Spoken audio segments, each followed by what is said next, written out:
Andrew Nelson, AndrewNelson. I am an executive recruiter now, so I'm kind of gone to the dark side, but I was formerly the city administrator of Kemmerer, Wyoming. That's Kemmerer, Wyoming. All right. So we're going to talk about some questions around being a first-time administrator. So for some of these questions, please think back to that experience. So what would be the one thing you'd advise someone if they're starting their first ever job as an administrator? I think it's important to keep a healthy dose of reality that you can't fix all the problems that are going on in the city. It's easy for people to expect you to make those decisions that they want to see action and they expect you to make it happen, but you can't do everything. And so making sure that you keep that in perspective is critical. Otherwise, you're going to get overwhelmed. Great. And do you have any tips for work-life balance that you would give to a first-time CAO? Let me think. There's another one coming later on that's similar, but I'll touch on it here. It's important to have an activity that is your own, and it can't be with your family. As important as that is, it is the job can be consuming, and so you need something as an individual, as a person, that you can touch on, that inspires you, that gives you time to reflect and re-energize. You call it a hobby, call it a sport, dance, fishing, whatever, but you need to get out and do something for you.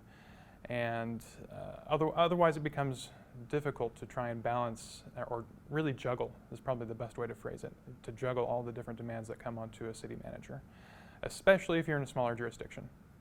I like that answer. I don't think I've ever heard anything like that about work-life balance, but it really is so much more than like getting a massage and taking a nap. No. Cultivating interest is great. What kind of mentors or advisors should first-time administrators seek out?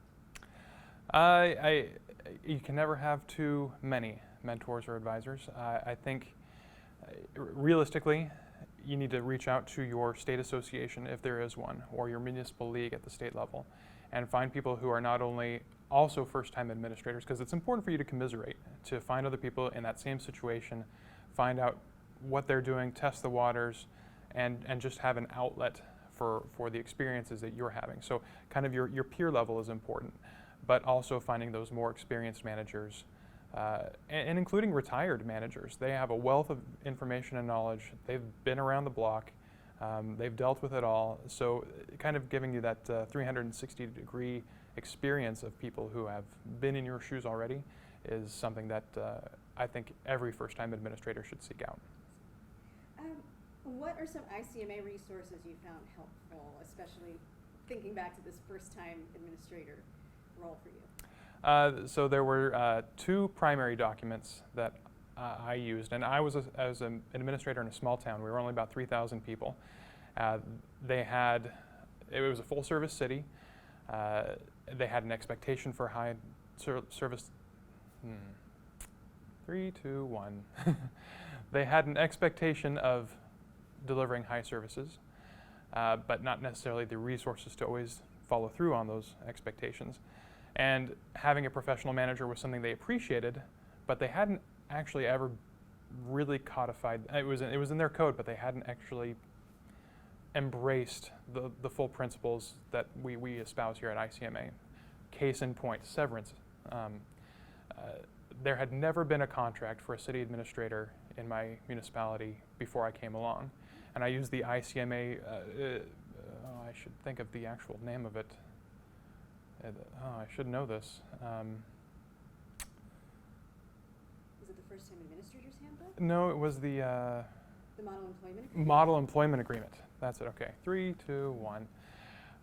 One of the things that they needed to understand was the Model Employment Agreement provided by ICMA. It provides an outline for what other city managers typically receive in other communities, and it can be scaled up or scaled down.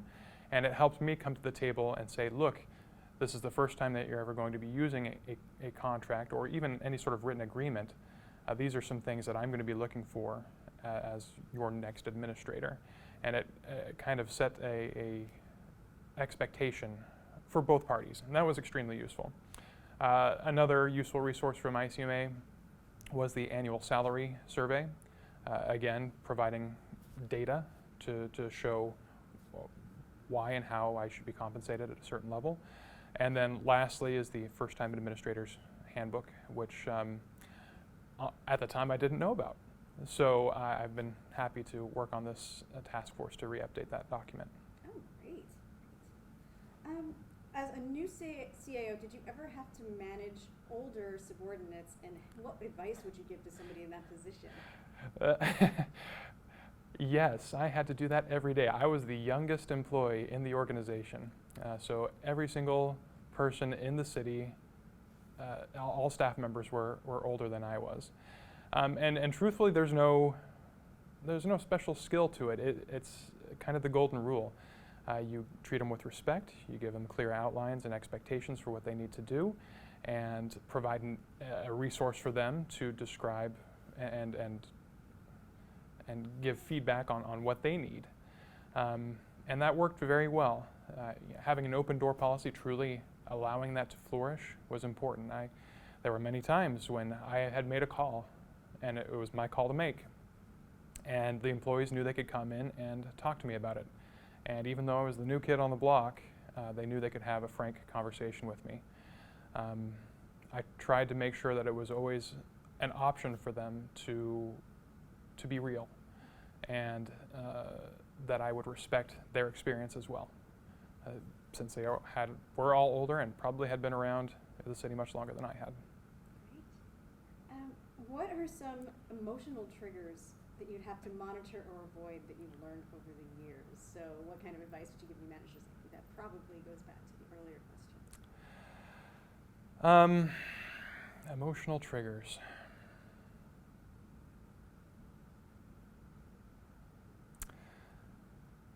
Again, you can't solve everything. There are some problems that are too complex or need to percolate for a longer amount of time than you actually realistically might have with that jurisdiction.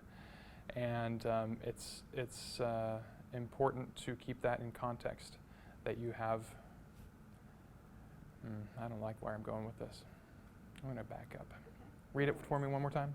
Okay. What are some emotional triggers that you've had to monitor or avoid that you've learned over the years, and what advice would you give to a new manager in a similar situation?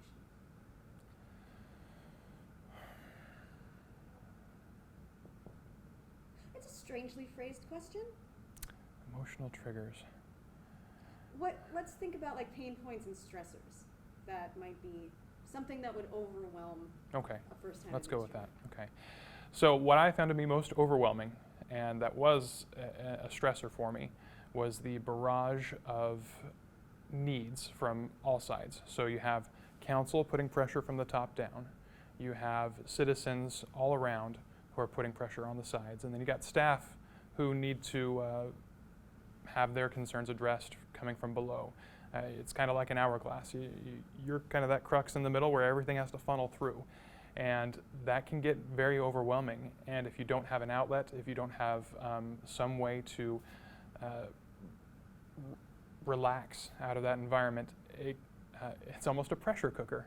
And especially in a smaller community, there's something to be said about managers who have kind of grown up through the ranks in a larger agency, and they have other resources available to them. But especially in a small community, I'm talking less than 15,000 or so, you're going to sports with your kids, you're going to church, you're going to the grocery store, you never escape it, and you're constantly being hit from all sides from that those needs that people have of a city manager. So being able to separate yourself as a person, as an individual, from your position is critically important for a first-time administrator. While you are the city manager, you are also you. I hated introducing myself as Andrew Nelson, the city administrator. I'm Andrew, first and foremost.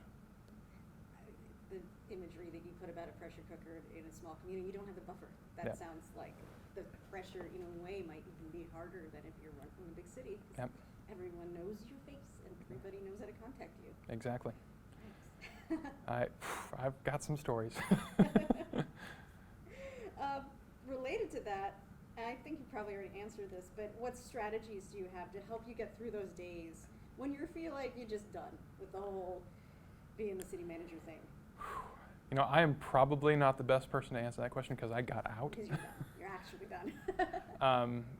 I had those days many times, and really what I had to do was just get out of town. So, you know, some communities have the residency requirement, right, where you must live in their community. I was in a small rural community with nothing else around, so I lived and breathed my job all day long, every day. I had to physically leave the county, probably even the state, to get away from people that I knew. And that was something that I said, I could look forward to that. And it's like, you know, this weekend we're going to go down to the big city. We're going to load up and head to Costco. And that was something I could get excited about. But I'm probably not the best person. You don't have to use any of that. I'm personally interested. I mean, we won't use it, but what made you, was it just too much? I realized I have 33 years left until I hit 65. I've got the title of city administrator, chief administrative officer on my resume. I could continue climbing the ranks to bigger, better cities, but for me personally, the benefit I have of, I point to my badge that's not on. So at CPS HR, we're a public agency in California. I'm a California public employee. I work and live in Nevada, and I work across the country. And I still have a way to affect change by hiring the best available talent for government agencies. So I'm still involved in the business. I'm still a public employee, but my doctor said I had blood pressure for somebody 30 years older than I was. And, you know, some things I just need to let go. I mean, good for you to recognize that before, you know, turn into something too serious. Well, and you know, now being on the recruiter side, I see so many people who were not able to separate, and now they're just moving from community to community, like drones. Mm-hmm. And they might have a passion for public service, but they're just punching a clock for the next available town. And I don't even know if we'd use this, but I'm just personally curious, how do you as a recruiter, when you recognize a person like that, is there anything that you can do to help, or any advice that you would give for somebody who's struggling in that space right now? I think it's important to remind yourself why you got into local government in the first place. Because I've talked a lot about how the pressure of the job can be overwhelming. You have to see those realistic benefits coming out at the same time, and get energized by doing something that you're passionate about, whether that's a redevelopment agreement, a new housing project, or a rec center. You know, find something, latch onto it, and find passion in that. It's not just a job. You are affecting real change, and hopefully they can do it in a location where they're not in a crucible all the time. Thank you for answering these questions for me. Actually, that was just the last. That was the last question. What one or two recommendations do you have for managers to protect their time, given all the demands? Yeah, that's that one I was going to mention earlier, was having something for you as a manager. So, you know, what else could be done? Protect their time.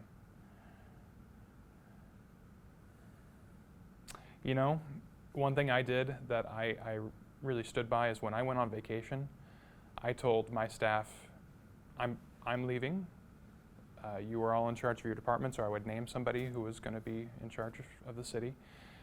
If you need to get a hold of me, you can text me, but I do not want to get a phone call. And at least that way, I knew that when I was away, that they were taken care of, and they could still get a hold of me if needed, but I was not going to be answering my phone. And that made all the difference for those vacations. I could truly disconnect and from the role. That's great. Did you get any of the ICMA-RC questions? I'm not sure if that's... Mm-mm. ICMA-RC has a couple of other questions that they're asking us to ask because they're doing a separate video project. Okay. So I don't know if this is something, if you didn't want to answer them, you'll feel like it, that's fine too, but I'll ask them just in case. Okay. So what is the role of cities and towns in our communities? Well, cities and towns are the foundation for most services. That you know, people get angry at Congress for what they are doing or what they're not doing, and cities and towns are where the rubber meets the road. And people don't think about that. They don't think about when they wake up in the morning, they turn on their water, they go to drive their kids to school, and they're stopping by the stoplights that are on, and the police department that is working to make sure that they are safe, and the fire department that is working to make sure that everybody's safe. They don't think about those things. So what's the role of cities and towns? It's to provide the essential services that everybody needs in order to live, work, and play. What do you think the biggest challenge is that local governments face today? Oh, that's really dependent on where you are.